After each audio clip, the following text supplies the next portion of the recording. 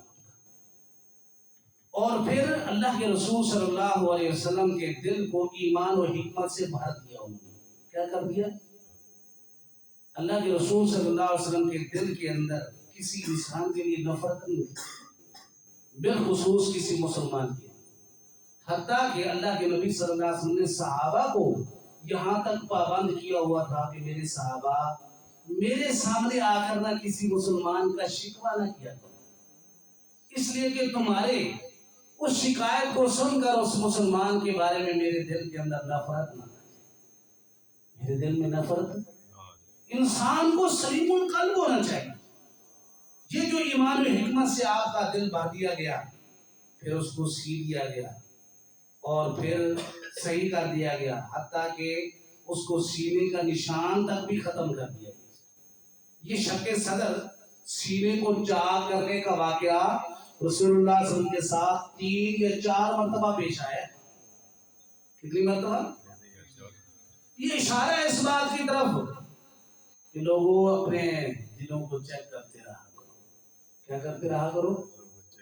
ہم ہر چیز چیک کرتے ہیں، صرف اپنے دل کو.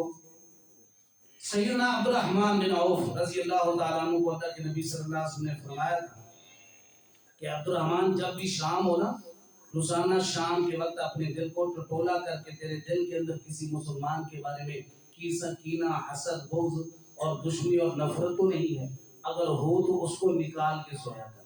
اس کو نکال کے سویا.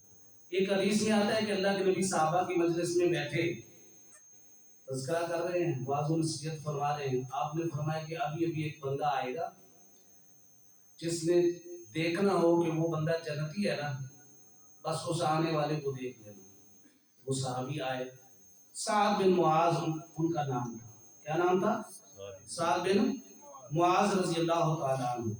تو اللہ کے رسول صلی اللہ علیہ وسلم کی پیشین گوئی کے مطابق وہ دنیا میں چلتا پھرتا جنتی آدمی. دوسرے دن پھر ایسے ہوا. اللہ کے نبی نے فرمایا ایک دن ایک بندہ آئے گا جو چاہتا ہے کہ میں جنتی کو دیکھ لوں، اس کو دیکھ لینا. سعد بن معاذ.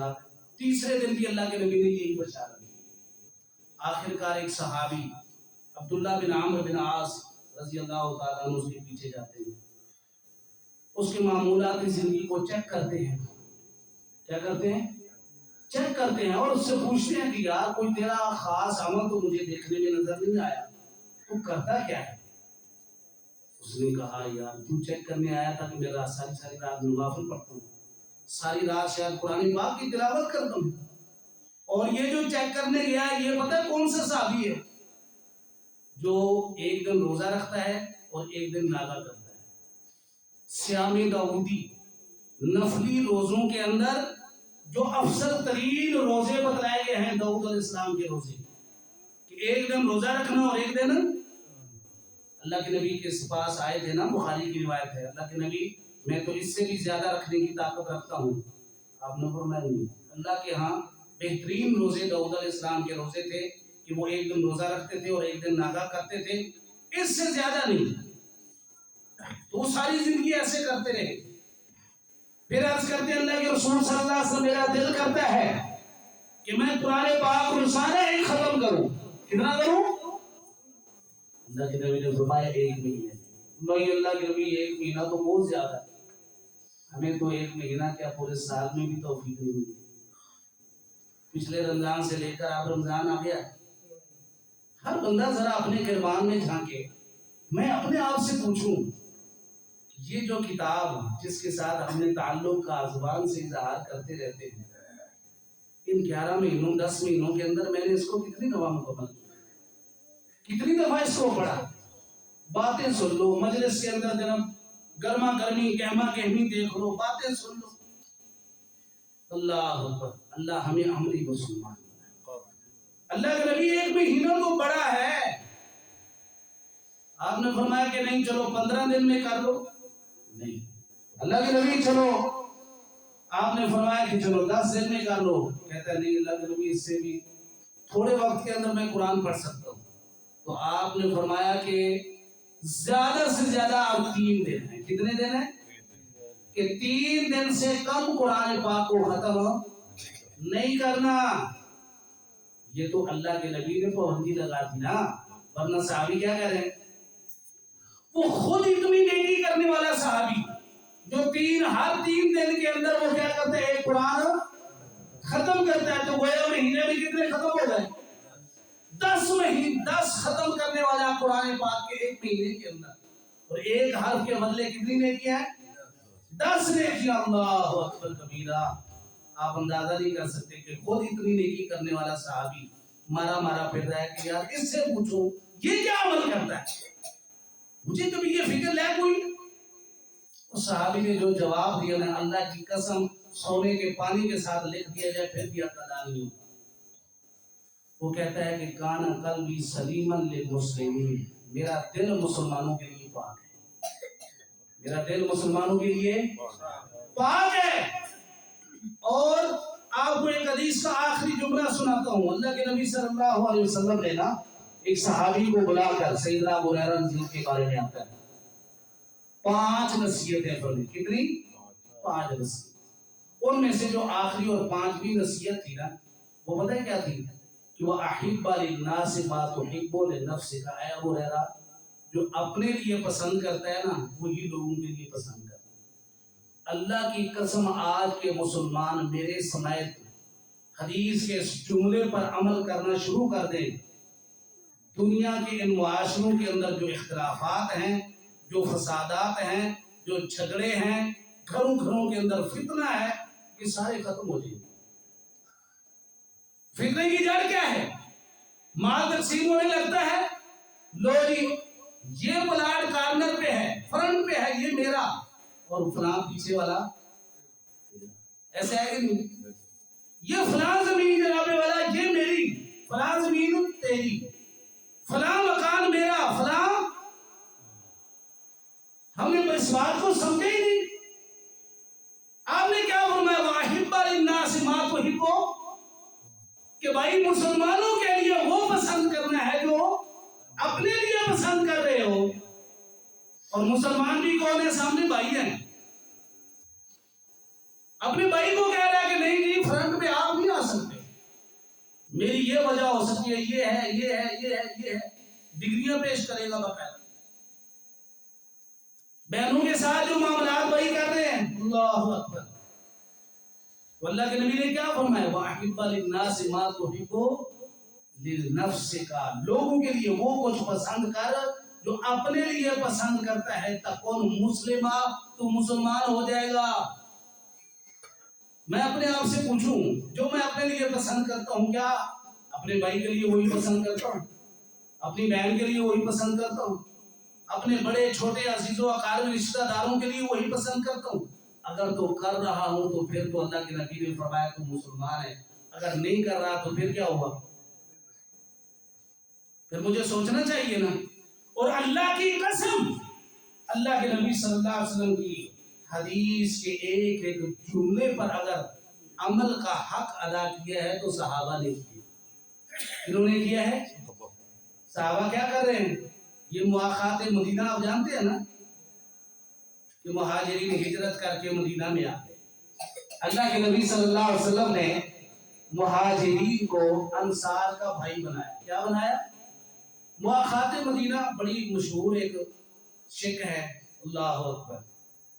ایک مہاجر کو ایک انصاری کا بھائی قرار دیا اللہ کے نبی، حالانکہ وہ خونی رشتہ دار بھائی نہیں ہے. وہ مکہ کے رہنے والے، وہ مکہ کے باسی، یہ مدینہ کے رہنے والے.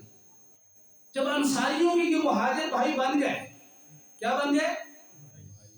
تو انہوں نے یہی کیا تھا، یہ مکان میرا اور وہ تیرا، یہ باغ میرا اور وہ. ہم کیا سناتے ہیں لوگوں کو؟ کیا پڑھتے ہیں ہم سیرت صحابہ میں؟ حدیث میں کیا پڑھتے ہیں ہم مسلمان؟ ہمارے اسلاف کی، ہمارے بڑوں کی، صحابہ کرام کی جو تاریخ اور سیرت ہمیں سبق دیتی ہے وہ کیا ہے؟ اللہ کے نبی نے فرمایا نا بھائی جو اپنے لیے پسند کرتا ہے دوسرے مسلمان کے لیے بھی وہی پسند کر. تو ہر انصاری اپنے مہاجر بھائی کو پکڑتا ہے دو مکان ہیں، دونوں چیک کرواتا ہے اور کہتا ہے ان دونوں میں سے ایک میرا ایک تیرا، لیکن تیرا وہ جو تجھے پسند ہو۔ پہلے تو پسند کرے گا، تو انتخاب کرے گا، جو باقی بچ جائے گا وہ میرا۔ ایسا کیا کہ نہیں کیا انہوں نے؟ باغات ہیں اگر دونوں باغات چیک کروا دیے، سیر کروا دی، بتاؤ بھائی ان میں سے آپ کو کون سا پسند ہے؟ جو آپ کو پسند ہے وہ آپ کا، جو پچھلا رہ گیا وہ میرا۔ اگر اس بات پر آج مسلمان سوچے ہم عمل کرنا شروع کر دیں تو فسادات رہیں گے؟ یہ گھر گھر کے اندر جو فتنہ اور اختلاف کھڑا ہے یہ ختم نہ ہو جائے گا؟ ختم ہو جائے گا بھائی۔ یہی تو وجہ ہے کہ اللہ تبارک و تعالیٰ نے ان لوگوں کی زندگیوں میں برکت رکھی تھی، اس لیے کہ وہ ہر حدیث کے ٹکڑے پر کیا کرتے تھے؟ عمل کرتے تھے۔ اللہ تعالیٰ سے دعا ہے کہ اللہ سبحانہ و تعالیٰ پیارے پیغمبر صلی اللہ علیہ وسلم کی سیرت کو سمجھنے اور اس پر عمل کرنے کی توفیق عطا فرمائے۔ آمین و آمین۔